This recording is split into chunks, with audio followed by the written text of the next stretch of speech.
Oke, Assalamualaikum warahmatullahi wabarakatuh. Ketemu lagi ya di mata kuliah Manajemen UMKM dan Koperasi. Ini adalah pertemuan yang kelima, kita akan mengupas tentang strategi pengembangan dan permodalan UMKM. Ya.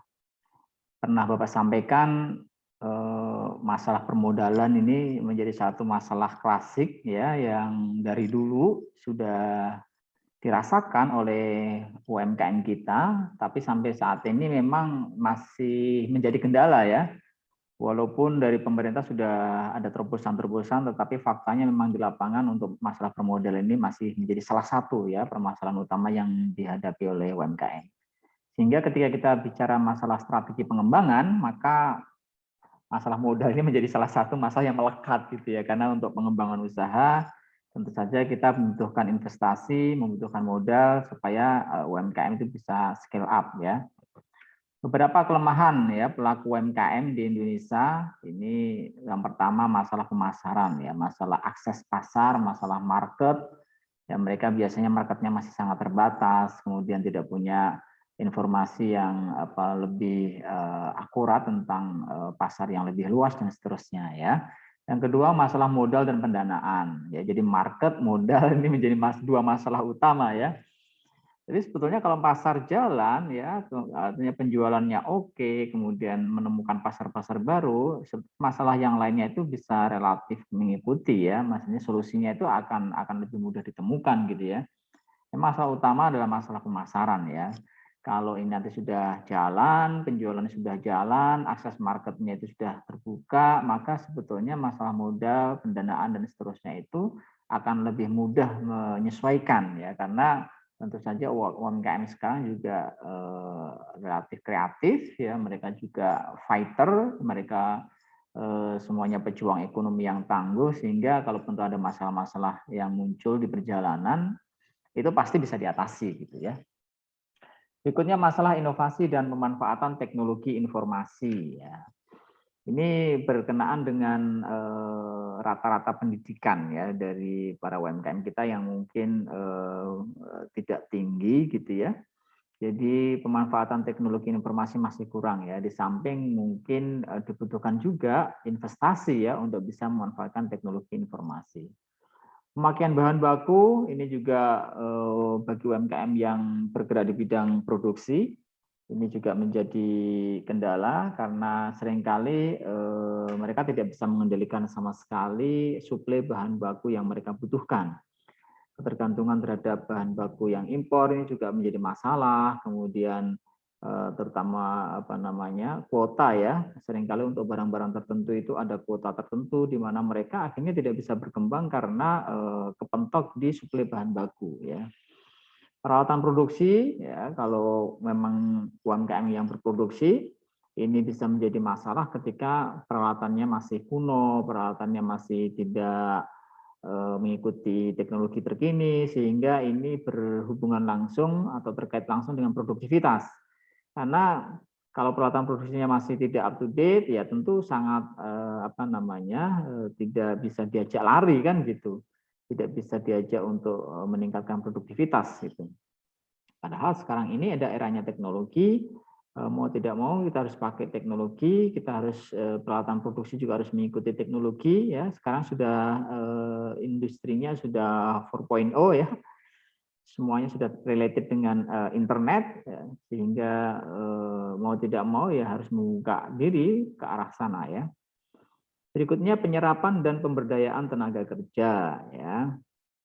Sebetulnya banyak sekali ya UMKM ini menyerap tenaga kerja ya, cuman karena perusahaannya masih kecil, sistemnya belum terbentuk dengan baik, kemudian sistem karir path-nya atau jalur jenjang karirnya juga masih nggak jelas. Nah ini juga kadang-kadang UMKM ini tidak mendapatkan tenaga kerja yang the best gitu ya. Karena mereka yang the best nggak mau kerja di UMKM ya, mereka yang tenaga kerja yang potensial, yang siap untuk diajak scale up itu seringkali ya tentu saja memilih perusahaan besar yang bisa menyediakan jalur karir yang menarik buat mereka ya. Dan ini menjadi masalah tersendiri ya buat UMKM ya. Bagaimana bisa melatih, mengattract, menarik para tenaga kerja yang potensial itu untuk bisa membersamai mereka dalam mengembangkan usaha. Rencana pengembangan usaha ini juga kadang-kadang mereka nggak punya gitu ya, yang ngalir saja gitu ya, karena tidak ada manajemen yang bagus ya, dimana kalau manajemen yang bagus biasanya kalau bulan-bulan Oktober ini sudah mulai nyusun nih ya, pengalaman Bapak dulu waktu di perusahaan besar. Jadi bulan Oktober ini kita sudah menyusun rolling forecast untuk tahun depan. Kita sudah bikin strategic plan, kita sudah bikin rolling produksi, kita sudah bikin budget plan ya. Banyak banget ya, planningnya aja macam-macam gitu ya. Mulai Oktober, November ini sibuk-sibuknya ya.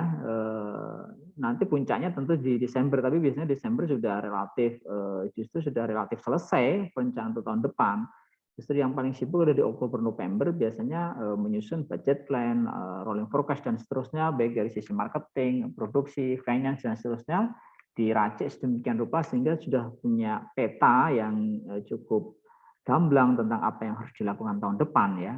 Ini kalau perusahaan besar ya, tapi untuk UMKM seringkali tidak ada itu ya, nggak ada rencana mau begini begitu, yang ngalir saja karena mereka masih bergaul dengan masalah rutin teknis penjualan sehari-hari, bagaimana bisa menghasilkan omset secara harian dan seterusnya ya. Kemudian berikutnya persiapan menghadapi tantangan lingkungan eksternal ya. Karena lingkungan eksternal ini kan selalu berubah ya. Jadi dinamis sekali perubahan itu dan kadang-kadang perubahannya cukup drastis ya. Dan UMKM kadang-kadang gagap karena mereka tidak memprediksi kenapa perubahan sedemikian rupa gitu ya, tentang perilaku konsumen yang mudah berubah dan seterusnya. Nah, tentu kelemahan ini bukan untuk dilestarikan ya, tapi justru ketika kita tahu beberapa titik lemah ini, bagaimana UMKM kita itu mampu untuk memperbaiki diri dan akhirnya masalah-masalah klasik yang mereka hadapi ini bisa teratasi dengan baik ya. Dari beberapa penelitian ya, ada 3 besaran permasalahan utama yang dihadapi oleh UMKM kita ya. Yang pertama kompetensi ya. Kompetensi ini mengacu kepada kemampuan ya pelaku UMKM di dalam pengembangan usahanya ya. Jadi kompetensinya masih kurang lah ya. Kompetensi itu kan kalau kita belajar tentang di BNSP ya, Badan Nasional Standarisasi Profesi itu kan kompeten itu terdiri dari 3 unsur ya. Jadi orang itu disebut kompeten kalau dia memenuhi 3 unsur yaitu SKA. S-nya itu adalah skill atau keterampilan, kemudian K-nya adalah knowledge, kemudian A-nya adalah attitude. Jadi seseorang disebut kompeten apabila dia punya skill tertentu, knowledge tertentu, dan attitude yang dibutuhkan di dalam bidang yang dia tekuni. Nah, gitu ya. Jadi nggak bisa kompetensi itu hanya pengetahuan, nggak bisa, hanya keterampilan nggak bisa, hanya sikap juga nggak bisa. Jadi adalah gabungan dari ketiga unsur itu, SKA ya, skill, knowledge, ability, skill, knowledge, attitude ya. SKA itu adalah 3 unsur pembentuk kompetensi. Sehingga UMKM itu memang masih kurang dari sisi skill, penggunaan teknologi masih kurang ya, kemudian dari sisi pengetahuan tentang pengelolaan efisiensi, pengetahuan manajemen juga masih kurang, pengetahuan tentang packaging masih kurang ya, dan mungkin dari sisi sikap juga mungkin kurang profesional gitu ya, karena mereka tidak dididik untuk ke arah situ ya. Yang kedua adalah jaringan pasar ya. Kebanyakan UMKM memang masih belum mempunyai jaringan pasar yang luas, aksesnya masih terbatas ya. Nah, cuman sekarang sudah relatif sangat terbantu dengan adanya internet ya. Sekarang UMKM kita sudah tidak sejadul dulu lagi karena dengan adanya teknologi internet, dengan adanya marketplace, dengan adanya platform pemasaran yang semakin tersedia banyak ya di dunia digital, ini relatif sangat memudahkan UMKM untuk bisa menembus pasar internasional, menembus pasar nasional, menembus pasar yang lebih luas ya. Kemudian masih lemahnya kemampuan pemasarannya. Tentu saja berbagai platform yang tadi Bapak sebutkan yang saat ini bisa dimanfaatkan UMKM untuk bisa menembus pasar yang lebih luas, ini harus didukung dengan kemampuan pemasaran yang baik tentunya ya. Ada harus skill teknis yang mereka harus miliki, yang mereka harus pelajari sehingga mereka bisa memanfaatkan itu dengan baik. Yang ketiga adalah permodalan ya. Sekali lagi ini ternyata juga masalah utama ya di antara 3 masalah yang ada. Masih lemahnya permodalan, biasanya modalnya baru modal sendiri, belum punya akses ke bank, kalaupun punya akses masih sangat terbatas karena terbentur dengan agunan dan seterusnya ya. Demikian juga dengan penilaian kelayakan dari pihak kreditur atau bank. Sekali bank itu kalau urusan dengan UMKM itu memang agak ini ya, agak tidak se-excited kalau mereka berurusan dengan korporasi besar ya. Karena mungkin capeknya sama tapi hasilnya beda gitu ya. Karena dengan korporasi besar itu kan sekali tanda tangan ibaratnya kan gede kan gelontornya. Tapi kalau UMKM kecil-kecil banyak gitu kan. Mungkin mereka merasa lebih ribet ya. Tapi itu dulu sebetulnya. Sekarang ini justru UMKM ini menjadi primadona menurut saya ya, menurut Bapak dari sisi pasarnya, karena pasar UMKM sekarang sangat luas dan bank-bank sekarang sudah mulai masuk ke sektor ini. Kalau dulu hanya BRI gitu yang dalam tanda kutip tekun memelihara UMKM sebagai basis customer-nya, sampai sekarang pun BRI masih unggul di bidang itu, tapi sekarang bank-bank lain pun sudah mulai masuk ya. Mereka turun gunung untuk mencoba mengambil pasar UMKM yang sedemikian luas ya, karena walaupun ya kecil-kecil banyak gitu ya, tetapi faktanya setelah diakumulasi ternyata hasilnya juga nggak kalah ya dengan apabila mereka berurusan dengan korporasi besar. Nah ini adalah usaha mikro, ini sudah pernah Bapak jelaskan ya karakteristik usaha mikro ya, misalnya barang komoditinya itu ganti-ganti, tempat usahanya juga nggak tetap, sering pindah ya, administrasi keuangannya itu masih sederhana, masih nyampur-nyampur, duit pribadi keuangan usaha. Ya ini sudah pernah Bapak sampaikan ya. Ini adalah typical ya usaha mikro.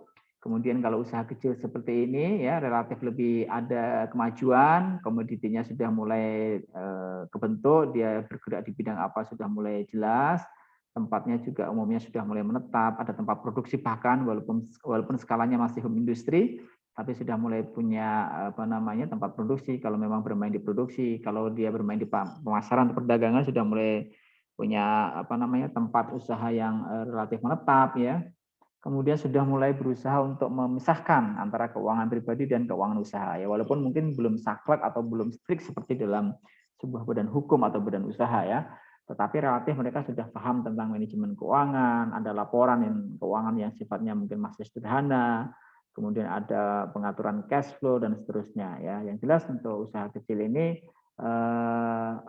relatif lebih maju ya daripada usaha mikro. Kita saksikan banyak banget ya usaha kecil ini di sekitar kita, ada pedagang grosir ya, ada toko-toko yang kita lihat ya, yang skalanya masih kecil tapi sebetulnya secara administrasi juga sudah lumayan ya. Sudah mulai ada yang pakai software POS ya. Sekarang kan toko-toko kecil sudah pakai komputer ya, sudah pakai barcode ya. Jadi sistem kasirnya sudah nggak manual, ya, itu sudah kemajuan lah ya. Dan usaha menengah ya, manajemennya, organisasinya relatif lebih baik, sudah ada pemisahan yang jelas antar departemen, ya ada keuangan, ada produksi, ada pemasaran, kemudian ada sistem akuntansinya yang lebih baik, laporannya lebih oke ya, pelaporan pajaknya juga lebih akuntabel, kemudian ada akses ya ke sumber-sumber keuangan atau modal, bisa bank, bisa non bank ya. Biasanya perusahaan menengah ini kan sudah lumayan lah.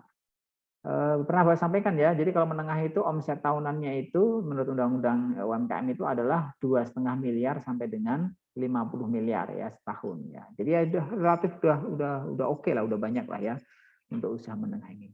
Dan biasanya juga SDM-nya juga lebih oke. Mereka bisa merekrut SDM terbaik dari perguruan tinggi ternama ya, perguruan tinggi yang bagus ya. Mereka memiliki prasarjana untuk bisa menjadi ya middle manajemennya lah ya, yang menjadi ujung tombak di dalam mengelola perusahaan ya. Sehingga di sana sudah ada organisasi yang bertingkat, ada manajemen, layer-layer manajemen, sehingga sudah tampaklah gitu ya organisasi itu berjalan berdasarkan sistem ya, tidak hanya tergantung pada perorangan atau ownernya saja. Nah, berikutnya analisis SWOT ya. Kita akan sedikit bahas. SWOT ini singkatan dari strength, artinya kekuatan, weakness itu kelemahan, opportunities itu artinya kesempatan atau peluang, threat itu artinya ancaman ya.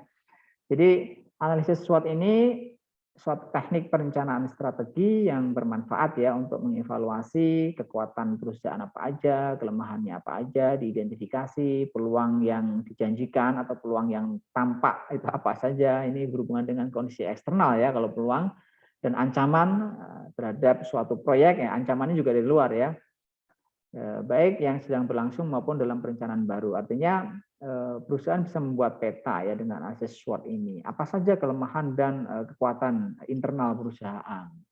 Kemudian ketika melihat eksternal, maka juga bisa diidentifikasi mana yang akan mendatangkan opportunities atau peluang atau kesempatan, atau mana yang justru memberikan ancaman ya, threat ya terhadap kelangsungan hidup perusahaan. Analisis SWOT ini diperkenalkan oleh Albert S. Humphrey ya tahun 60-an ya. Waktu itu dia memimpin sebuah riset di Stanford Research Institute ini di Amerika ya, dengan menggunakan data perusahaan-perusahaan Fortune 500 ya. Fortune 500 ini adalah list perusahaan keren ya. Ada 500 perusahaan yang terbaik lah ya, yang didata atau di list atau di riset oleh Fortune, dan ini diterbitkan secara berkala ya. Dan perusahaannya bisa berubah-ubah ya. Isi dari Fortune 500 ini bisa berubah-ubah. Ada yang keluar, ada yang masuk ya. Perusahaan-perusahaan teknologi yang baru bisa masuk, perusahaan-perusahaan old yang sudah lama yang sudah tidak lagi berkembang dan akhirnya surut juga bisa keluar ya. Jadi ada bahkan cita-cita beberapa pengusaha dia di negeri ini, cita-citanya masuk dalam Fortune 500 gitu ya. Perusahaannya masuk dalam Fortune 500. Kenapa? Karena kalau perusahaan sudah masuk Fortune 500, artinya perusahaan ini adalah perusahaan yang termasuk terbaik di dunia kan gitu, masuk listnya Fortune menjadi 500 perusahaan yang mungkin dari sisi omset, dari sisi teknologi, dari sisi finance dan seterusnya termasuk perusahaan yang kuat lah di dunia ya. Nanti silahkan searching ya, dan datanya selalu up to date ya. Jadi kalau misalkan 20 tahun yang lalu belum ada Facebook ya, Fortune 500 nggak ada Facebook di sana ya. Facebook kan belum ada 20 tahun ya kalau nggak salah ya. Nah, berarti Facebook masuk ya ketika dia tuh naik, kemudian dia muncul menjadi raksasa digital, akhirnya dia masuk Fortune 500. Ya, ada perusahaan-perusahaan yang hebat yang dulu masuk Fortune 500 sekarang sudah nggak kedengaran namanya juga ada, akhirnya dia akan tersingkir ya dari list itu. Banyak banget ya startup-startup yang sekarang merajai dunia digital di dunia, itu dulunya nggak ada dalam Fortune 500. Nah, tapi setelah 10 tahun terakhir mereka itu menguasai dunia, mereka masuk semua di Fortune 500 ya, seperti Google ya. Google ini kan PT-nya Alphabet ya perusahaannya namanya, kemudian Facebook sendiri dengan sekian variannya, kemudian ada Apple ya, dan perusahaan-perusahaan yang hebat lain itu pasti masuk dulu ya dalam Fortune 500. Nah, metode SWOT ini boleh dibilang merupakan salah satu alat yang lumayan bagus lah ya, yang untuk menemukan masalah dari 4 sisi yang berbeda ya. Kita bisa aplikasikan di beberapa hal. Yang pertama, bagaimana ya kekuatan atau strength mampu mengambil keuntungan dari sebuah peluang atau opportunities yang ada. Ya, jadi perusahaan punya kekuatan, misalnya dari sisi teknologi, punya paten misalnya. Kemudian ada opportunities. Nah, opportunities-nya misalnya pandemi ya. Pandemi ini satu sisi juga opportunities ya buat perusahaan tertentu ya, karena dia punya paten di bidang farmasi, misalkan di bidang obat, di bidang kesehatan, ada pandemi di mana butuh itu, maka ini opportunities bagi perusahaan farmasi misalnya untuk memproduksi sesuatu yang dibutuhkan saat pandemi misalnya. Sehingga ada perusahaan yang bisa memanfaatkan opportunities itu dengan baik gitu ya. Bagaimana cara mengatasi kelemahan atau weakness yang mencegah keuntungan? Nah, bagaimana dengan weakness kan juga ada, misalkan perusahaan lemah di misalkan di akses pasar, atau mungkin lemahnya di teknologi informasi, lemah di SDM. Nah, ini bagaimana diatasi oleh perusahaan supaya ini tidak menjadi berlalu-lalu dan mengikis keuntungan mereka ya. Kemudian bagaimana kekuatan atau strength itu mampu menghadapi ancaman atau threat yang ada. Bagaimana cara mengatasi kelemahan atau weaknesses yang mampu membuat ancaman atau threat menjadi nyata atau menciptakan sebuah ancaman baru ya. Ya, ini beberapa sisi yang bisa bisa diaplikasikan ya analisis SWOT itu. Ada 2 faktor pokok ya yang akan mempengaruhi keempat komponen dasar pada analisis SWOT. Yang pertama faktor internal. Ya, kita pisahkan jadi internal dan eksternal ya.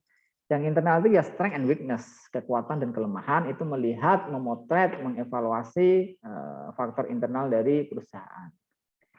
Oke, untuk faktor internal atau faktor yang berasal dari perusahaan ini, yaitu strength and weakness ini, nah, keduanya itu akan berdampak lebih baik ya dalam sebuah penelitian ketika kekuatannya lebih besar daripada kelemahan. Ya, tentu saja ya, sebisa mungkin kekuatannya lebih banyak daripada kelemahannya. Karena kalau kelemahannya lebih banyak berarti ini PR besar ya buat perusahaan ya. Sehingga kalau perusahaan memiliki kekuatan internal yang maksimum, ya jelas ini akan bisa memberikan hasil yang jauh lebih powerful ya, yang jauh lebih bagus ke depannya ya gitu. Nah, bagian-bagian apa yang biasanya diperhatikan ya dari sisi faktor internal? Ada SDM, sumber daya manusianya, bagaimana? Apakah ini menjadi kelemahan atau justru menjadi kekuatan? Ya. Kalau SDM yang dimiliki adalah SDM yang unggul, SDM yang punya kompetensi, SDM-nya lulusan universitas terkemuka, SDM yang punya akses network yang luas, nah tentu ini menjadi kekuatan ya. Tapi kalau SDM-nya itu tidak berdaya, SDM-nya itu sisa-sisa, ini menjadi kelemahan tentu saja ya. Keuangan atau finansial ini hubungannya dengan modal ya, hubungannya dengan cash flow dan seterusnya ya. Semakin kuat cash flow-nya tentu perusahaan juga akan semakin mudah untuk mengambil langkah ya, karena dia punya amunisi ibaratnya untuk berbuat apa saja ya. Oke, pengalaman-pengalaman organisasi ya itu juga bisa menjadi kekuatan karena pengalaman itu penting. Organisasi kalau sudah lama tentu dia sudah melewati banyak hal dan itu bisa menjadi portofolio ya buat pengambilan keputusan organisasi. Faktor berikutnya faktor eksternal ya, yaitu opportunity and threat ya, peluang dan ancaman. Ya, ini faktor yang muncul dari luar entitas ya, dari luar perusahaan, di mana faktor ini tidak secara langsung terlibat ya pada apa yang sedang diteliti ya. Tapi tentu saja ini sangat berpengaruh karena faktor luar ini kan terus berubah dan itu mempengaruhi operasional perusahaan. Termasuk di dalamnya adalah peraturan pemerintah ya. Peraturan pemerintah ini harus selalu diantisipasi oleh perusahaan ya. Biasanya perusahaan yang terutama yang highly regulated ya, perusahaan yang sangat sangat ketat aturannya, kan ada tuh highly regulated, itu sangat dipengaruhi oleh faktor ini ya, peraturan pemerintah sebagai faktor eksternal. Contohnya apa? Industri yang highly regulated, yang sangat diatur. Contohnya misalkan industri farmasi ya, hubungannya dengan kesehatan itu highly regulated. Perusahaan yang hubungannya dengan uang atau bank itu termasuk highly regulated. Karena bank itu aturannya banyak banget ya, tujuannya untuk melindungi masyarakat ya dari praktek-praktek yang tidak benar gitu. Nah, ini kebijakan pemerintah ini sangat berpengaruh ya. Makanya kalau ada kebijakan begini, perusahaannya segera merespon begini. Kalau ya, kebijakan yang baru yang diambil pemerintah itu bisa menjadi opportunities. Tapi bisa juga menjadi threat atau ancaman, tergantung dari apa kebijakannya dan bagaimana posisi perusahaan saat itu. Karena ada satu kebijakan yang menjadi opportunities bagi satu perusahaan tapi menjadi threat bagi perusahaan lain gitu ya. Jadi contoh saja ya, salah satunya adalah kebijakan pemerintah atau peraturan pemerintah. Ada lagi yang lain misalkan tren, ya, tren masyarakat, tren perilaku konsumen ya, yang berubah. Jadi, kalau perusahaan tidak ngeh ya nanti tidak bisa mengikuti. Konsumen yang biasanya itu kalau beli itu harus lihat barang, harus nongkrong, harus ngecek. Sekarang mungkin sudah bergeser. Mereka sudah mulai terbiasa dengan online, apalagi pandemik, nggak bisa kemana-mana. Akhirnya mereka online dan ternyata dari pengalaman belanja online itu speknya itu sudah sangat jelas. Dan ada tokonya juga toko-toko yang terverifikasi, artinya tidak toko abal-abal, bukan kaleng-kaleng. Ya. Barangnya itu dijamin asli dan seterusnya. Ya, di sana sudah ada ininya, filter-filternya. Akhirnya orang mulai terbiasa berbelanja online yang dulunya itu nggak puas kalau nggak offline, nggak puas kalau nggak megang. Tapi sekarang mungkin sudah berubah. Ini tren yang berpengaruh terhadap perusahaan. Sehingga mau tidak mau misalnya perusahaan harus merespon itu dengan menciptakan kanal baru, misalkan kanal penjualan online misalnya. Ya. Ada lagi tren sosial politik, ya perkembangan teknologi. Ya, teknologi ini pengaruh sekali ya karena dengan berkembangnya teknologi itu bisa merubah segalanya gitu ya. Konsumen yang awalnya itu berkerumun di satu tempat itu bisa jadi berubah karena adanya teknologi gitu ya. Ya banyak contoh ya, banyak contoh yang bisa kita. Demikian juga misalkan perubahan tentang tata ruang kota. Nah, ini kan banyak kebijakan pemerintah ya. Ini pengaruh banget nih kalau yang ada bisnisnya kuliner. Kenapa suatu tempat itu awalnya itu rame, tiba-tiba jadi sepi karena ada perubahan pergerakan orang gitu ya. Orang biasanya ngumpulnya di sini karena adanya pusat ekonomi baru, akhirnya orang berpindah ke sini sehingga di sini daerah jadi mati, yang sini jadi rame. Nah, ini kan faktor eksternal yang bisa jadi peluang kalau perusahaannya memang bisa memanfaatkan jadi peluang, tapi juga bisa menjadi ancaman ketika perusahaan tidak mampu untuk membaca ya pergerakan-pergerakan seperti itu. Oke, dengan SWOT ini kita bisa fokus ya pada satu kombinasi dari 2 poin dari SWOT. Jadi nggak perlu semuanya difokusin gitu ya. Kita cukup ambil beberapa titik atau beberapa sudut pandang ya. Misalkan bisa fokus pada kekuatan dan peluang atau strength dan opportunities ya untuk memperoleh alternatif dengan menggunakan kekuatan internal untuk memanfaatkan peluang eksternal. Fokus pada kekuatan dan peluang saja. Ya kelemahan ya ada, cuman yang penting nggak membesar aja lah. Jadi energinya jangan dihabiskan untuk memperbaiki kelemahan, tapi lebih dihabiskan untuk memperkuat strength atau kekuatannya, kekuatan organisasi dan opportunity yang bagaimana itu yang digarap. Gitu. Jadi fokus pada 2 hal itu aja. Atau fokus pada weakness and threat. Ya. Jadi ini pilihan ya, pilihan tidak ada yang paling benar dan yang salah, tapi ini pilihan yang bisa diambil oleh manajemen, tentu saja disesuaikan ya dengan kondisi perusahaan. Bisa juga fokus pada kekuatan ancaman atau strength dan threat. Atau yang keempat, fokus pada kelemahan dan peluang atau weakness and threat. Jadi ya di ini aja di otak-atik saja. Perusahaan bisa memilih untuk fokus di mana, yang penting ini sangat penting bagi kelangsungan hidup perusahaan. Jadi jangan salah pilih fokus gitu ya. Jangan pilih fokus. Harus menetapkan dengan sebijaksana mungkin, sadar-sadarnya ya. Oke, beberapa pengembangan yang saat ini menjadi kebutuhan pelaku UMKM. Pertama, pengelolaan keuangan usaha. Nah, ini karena keuangan ini menjadi urat nadi ya, supaya perusahaan bisa berjalan dengan baik, cash flow-nya harus bagus. Nah, ini tentu dibutuhkan kemampuan atau kompetensi di bidang pengelolaan keuangan usaha. Bapak pernah beberapa kali memberikan pelatihan untuk keuangan UMKM ini ya di Rumah Kreatif BUMN ya. Beberapa kali ngisi di sana ya, Rumah Kreatif BUMN yang disponsori oleh Bank BRI ya di daerah Tanah Abang, Jakarta Pusat sana. Melatih para UMKM bagaimana menyusun laporan keuangan, kemudian bagaimana mengatur cash flow, bagaimana mendisiplinkan diri ya agar bisa konsisten berinvestasi dan seterusnya ya. Itu banyak sekali topiknya ya di dalam pengelolaan keuangan usaha ini.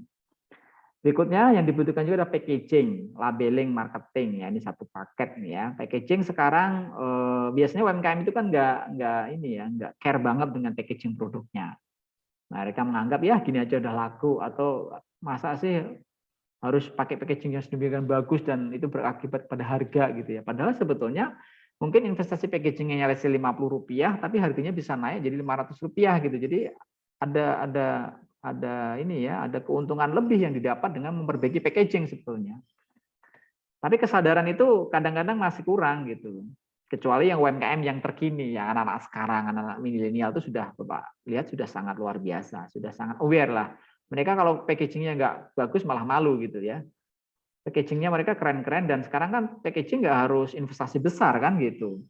Jadi mesin-mesinnya juga nggak mahal-mahal ya, tapi bisa bikin packaging yang keren. Apalagi sekarang teknologi desain ya, desain terus pakai ada software-software yang keren-keren itu sehingga bisa membuat packaging yang wow. Skala masih UMKM, tapi packagingnya Bapak lihat untuk kuliner, untuk produk-produk fashion, untuk apa tuh packagingnya sekarang udah bagus ya. Labeling ya, ini berhubungan dengan brand ya, label, marketing, pengelolaan SDM, ya, ini juga butuh pelatihan juga, butuh pendampingan juga, bagaimana bisa mengelola SDM dengan baik, efisiensi produksi untuk manufaktur, karena seringkali mereka itu nggak berhitung ya, berapa waste-nya, berapa limbah yang dihasilkan. Padahal kalau diteliti limbah itu ternyata bisa diminimalkan dengan teknik tertentu, dengan sistem tertentu, atau bahkan limbahnya nggak ada, nyaris nggak ada. Kenapa? Karena didaur ulang dan seterusnya ya. Pembuatan rencana usaha, strategi pemasaran, digitalisasi usaha dan seterusnya ini menjadi beberapa area pengembangan yang dibutuhkan oleh UMKM kita ya. Nah, jaringan pasar. Nah, jaringan pasar ini sekarang sudah borderless ya, sudah ya relatif tidak tanpa batas lah ya dengan adanya teknologi internet. Tentu tidak ada alasan lagi bagi UMKM untuk membatasi pasarnya hanya untuk sekitarnya saja. Karena sekarang dengan adanya internet, dengan adanya marketplace, dengan adanya platform digital marketing dan seterusnya, itu pasar itu menjadi tidak terbatas lagi sebetulnya. Masalahnya adalah ya merintisnya ini. Karena harus Bapak sampaikan nggak mudah gitu loh ya. Semuanya masuk ke online, semuanya masuk ke marketplace, semuanya masuk ke aneka platform pemasaran online yang banyak sekali ditawarkan oleh provider ya. Dan semuanya bersaing di situ dan itu nggak mudah. Yang rontok lebih banyak daripada yang sukses ya.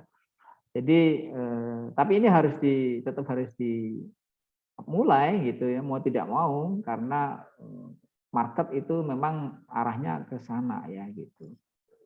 Sehingga sosialisasi penggunaan teknologi ini juga harus menjadi prioritas, semuanya harus makin melek teknologi, kemudian juga perlu dibentuk komunitas-komunitas sebagai upaya untuk bisa saling menguatkan, kemudian pelatihan dan workshop itu juga perlu dilakukan oleh lembaga-lembaga terkait agar UMKM kita ini makin terbuka ya, dan makin bisa mandiri gitu ya dalam mengembangkan bisnisnya. Permodalan ini juga menjadi area fokus yang harus ditangani karena data ya tahun 2017 dari BPS permodalan UMKM itu 93% ternyata masih modal sendiri. Kelemahannya apa modal sendiri? Terbatas tentu saja. Berapa sih modal sendiri? Berapa sih uang kita? Tentu sangat terbatas. Ketika ada orderan banyak atau pasar meningkat, dan butuh produksi otomatis kan butuh dana untuk apa? Untuk menyiapkan bahan baku, untuk melakukan operasional selama proses produksi. Selama itu belum jadi duit, belum terjual kan otomatis ada uang ngendap di sana. Nah, kalau pakai dana sendiri tentu sangat terbatas sekali langkahnya. Nah, biasanya dalam taraf growth atau berkembang atau tumbuh inilah UMKM butuh bantuan dana atau pinjaman dana bisa dari bank bisa non bank ya, karena tentu bisa dihitung kan gitu ya, berapa kebutuhannya, kemudian beban biaya modalnya berapa, kemudian potensi keuntungan dari pemasaran atau penjualan produk yang dihasilkan dari kenaikan produksinya itu berapa, semuanya bisa dihitung dan tetap harus bijaksana ya.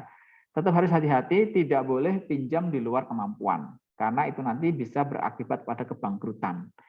Ya, jadi memang bank ini punya seperti pisau bermata dua ya. Jadi memang ada plus minusnya gitu ya. Plusnya adalah kita bisa berkembang, disupport dana ketika kita butuh ya, tapi syaratnya harus disiplin. Ya, ini disiplinnya ini yang kadang-kadang nggak dapat gitu ya. Disiplin dalam keuangan ya. Kalau memang itu bukan hak kita ya jangan diambil. Maksudnya itu uang yang kita puter ya, kita putar di dalam bisnis kita ini kan ada uang orang lain gitu, ada uangnya supplier yang harus kita bayarkan, ada uang bank atau uang kreditur yang harus kita kembalikan plus bunga atau bagi hasilnya ya, ada uang customer yang mungkin sudah nitip uang muka. Jadi kita nggak bisa sembarangan pakai dana usaha kita untuk keperluan pribadi kita gitu, karena tidak full, tidak murni itu adalah uang usaha kita ya. Kedisiplinan ini yang diperlukan kalau kita berhubungan dengan bank. Karena kalau nggak disiplin biasanya nanti akan acak-acakan ya kan, kemudian akhirnya berakibat pada cicilan yang kurang lancar dan seterusnya. Itu kadang-kadang dari ketidakdisiplinan kita dalam mengatur keuangan. Jadi pastikan ketika berhubungan dengan bank ya kita harus memperbaiki tingkat kedisiplinan kita dalam menggunakan uang sehingga aman ya. Dana yang dititipkan untuk kita putar itu memang benar-benar berputar untuk bisnis, bukan buat konsumtif, bukan nyangkut di barang-barang yang tidak perlu dan seterusnya, dan itu akan berakibat pada seretnya keuangan nantinya ya. Ini masalah klasik sebetulnya ya untuk UMKM, di mana ketika mereka dapat uang dari bank itu kadang-kadang gitu ya tidak dimanfaatin buat muterin usaha, malah dipakai buat beli barang-barang yang sebetulnya tidak bersinggungan langsung atau tidak mensupport pengembangan usaha. Ini kesalahan yang harus diperbaiki ya. Tapi nanti kalau misalkan ada dukungan dengan bank kan bagus banget. Ketika butuh sekian ada support, ketika butuh sekian ada supportnya. Sehingga ketika mau berkembang itu tidak terbentur dengan masalah modal, karena uang di bank itu kan nyaris tidak terbatas sebetulnya ya. Kita butuh berapa aja sebetulnya kan ada kan, tinggal masalahnya bisa apa enggak. Kita bisa secara manajemen, secara kolateral itu bisa enggak memenuhi persyaratan yang minta oleh bank. Tapi sebetulnya kan bank sendiri nyaris tidak terbatas kan stok dana dan mereka harus mengeluarkan itu. Mereka harus mencairkan itu dalam bentuk pinjaman, dalam bentuk kredit. Kenapa? Karena mereka butuh pendapatan ya dari bunga atau bagi hasil untuk bisa membiayai operasional perusahaan dan memberikan dana bunga atau bagi hasil kepada deposan ya, orang yang menyimpan uang. Jadi bank ini kan intermediary, lembaga perantara antara penyimpan dana atau orang yang menyimpan uang ya ke orang yang butuh dana buat usaha. Dan bank mengambil spread namanya. Spread itu selisih ya antara bunga tabungan dengan bunga kredit gitu. Selisihnya let's say berapa 5%, 6% itulah keuntungan bank. Nah, jadi kalau sektor real itu berjalan dengan baik, fungsi lending, fungsi peminjaman kreditnya itu berjalan dengan baik, maka ya uang itu akan bisa muter gitu. Tapi kalau enggak masalah nanti perekonomiannya. Oke, beberapa permodalan untuk UMKM. Yang pertama KUR Mikro ya. KUR Mikro ini kecil sebetulnya ya, kreditnya itu hanya 50 juta, syaratnya juga enggak sulit ya. Yang penting usahanya jalan 6 bulan, tidak punya kredit produktif. Kredit produktif misalnya kredit komersial ya di bank ya. Karena biasanya yang mikro ini dapat keistimewaan ya. Ada beberapa lah fasilitas dari pemerintah ya, suku bunganya lagi rendah, kemudian ada jaminan kredit dari Jamkrindo dan seterusnya ya. Di atasnya lagi KUR Mikro, KUR Retail ya. KUR Retail ini bisa sampai 500 juta ya. Bapak pernah dapat ini KUR Retail dari BRI ya. Pernah Bapak dapat fasilitas ini, memang bunganya relatif bersaing ya, hanya 6% ya. Dulu KUR sempat mahal ya. Dulu pertama kali diluncurkan zamannya Presiden Susilo Bambang Yudhoyono itu, seingat Bapak itu sempat 24%, terus turun jadi 18%, turun jadi 12%. Nah, sekarang ini posisinya 6%. Dan bahkan ada dengar-dengar bakal turun lagi jadi 3% setahun ya. Karena ini kan kredit program ya dari pemerintah, jadi bunganya disubsidi sama pemerintah dari APBN. Ini tujuannya adalah untuk menggairahkan ya dunia UMKM, dunia usaha kecil menengah supaya mereka itu bisa berbisnis dengan baik, tidak ada kendala modal, tidak diberatkan dengan kredit komersial yang bunganya tinggi, maka ada KUR Retail yang diharapkan bisa membantu dengan tingkat suku bunga yang lebih moderat ya, yang lebih murah. Nah, ada juga kredit komersil. Nah, kredit komersil biasanya bunganya bunga pasar ya. Tentu ini lebih tinggi ya. Bunga pasar itu ya bisa 14%, bisa 12%, bisa 13%. Ya itu lumayan tinggi sebetulnya ya kalau dihitung-hitung ya. Karena kalau kita kredit di bank itu kan nggak cuma bayar bunganya, tapi kan kita harus pertama kali kita kredit itu kita sudah dipotong macam-macam. Untuk biaya notaris, untuk biaya bikin akte hak tanggungan dari kolateral kita, biaya asuransi ya harus kita sendiri harus ada asuransi jiwanya, terus nanti kalau kita ada jaminan ada asuransi kebakarannya, kemudian asuransi lain-lain ya. Itu jatuhnya lumayan ya, bisa 5%-an juga itu ya dari total kredit yang akan kita terima. Jadi let's say misalnya kita terima let's say 100 juta atau 1 miliar ya 5%-nya itu buat biaya-biaya itu kurang lebih ya tergantung banknya gitu. Jadi lumayan juga, plus nanti kita bayar bunganya juga. Jadi kalau nggak benar-benar butuh ya, atau kita dalam pandangan kita nggak bisa muterin duitnya, mending jangan pinjem. Kenapa? Karena begitu kita pinjam uang untuk pengembangan usaha, itu artinya kita harus menghasilkan lebih kan dari beban bunga yang harus kita tanggung. Kita harus sudah bisa memperkirakan dengan uang yang masuk itu, maka putarannya itu lebih cepat, sehingga kita menghasilkan lebih banyak. Nah, hasil ini sebagian kita bayarkan dalam bentuk pokok dan bunganya, tapi kita masih dapat selisih. Ya, kita masih dapat hasil lah gitu ya. Tapi rata-rata sih ya, rata-rata karena kan tentu bank juga berpikir kan kalau dia terlalu mahal juga dia akan bersaing dengan bank lain juga. Kalau bank lain kan nawarnya lebih rendah, dia nanti kalah bersaing. Jadi mereka juga punya persaingan sendiri ya. Jadi pastikan kita yang penting bisa muterinnya sehingga bisa menghasilkan lebih banyak, bisa membalikan pokok dan bunganya, dan kita masih dapat lebihannya. Nah, tentu bisa dikira-kira lah ya, kita kira-kira setahun dapat berapa persen. Ya, kalau misalkan dibebani bunga let's say 10-12% per tahun dalam bentuk bunga, ya itu kalau misalkan hasil bisnis kita itu 30% setahun, ya berarti masih worth it lah. Kita masih dapat let's say 17%, 18% misalnya. Nah, masih lumayan tuh. Dengan adanya hutang membuat omset kita naik, membuat produktivitas kita naik, produksi kita naik. Artinya kan kita dapat leverage, dapat daya ungkit. Jadi hutang itu memberikan leverage, memberikan daya ungkit secara finansial terhadap bisnis kita. Dengan hutang itu omset kita meningkat, profit kita meningkat, it's okay gitu, it's okay. Yang penting tidak over kredit, tidak over pinjamannya nggak terlalu banyak. Yang bisa mengakibatkan kita gagal bayar. Kalau gagal bayar kan nanti ujung-ujungnya adalah sita jaminan.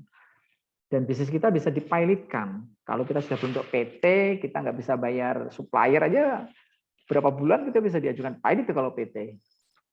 Jadi ya harus hati-hati ya, tetap pinjaman itu bagus pada skala tertentu, tapi juga nggak bagus kalau sudah terlalu over gitu ya. Jadi ini bisa menjadi perhatian lah ya buat kita semua ya. Oke, itu untuk materi kita pada kesempatan kali ini. Banyak sekali sebetulnya ya cerita-cerita tentang kredit ya. Bapak sendiri sudah cukup pengalaman lah ya berhubungan dengan bank, dengan macam-macam program ya. Nanti silahkan boleh tanya-tanya ya, nanti Bapak akan jawab di grup ya tentang lika-liku, pernak-pernik ya kan. Tip, trik ya, strategi bagaimana kreditnya cair gitu dan seterusnya itu ada seni tersendiri sebetulnya ya, dan bank itu kadang-kadang punya budaya tersendiri gitu ya. Kita mau ngajin kredit ke BRI itu beda banget budayanya dengan ke BCA. Ke Mandiri beda dengan ke Bank DKI ya. KPR juga begitu ya, masing-masing itu punya style ya gitu. Walaupun secara umum persyaratannya mirip-mirip, tapi masing-masing bank itu punya uniqueness juga ya ketika mereka mencairkan kreditnya. Oke, silahkan ya kalau ada yang mau bertanya, nanti kita lanjutkan di grup, nanti akan Bapak jawab mengenai masalah permodalan dan pengembangan UKM ini ya. Assalamualaikum warahmatullahi wabarakatuh.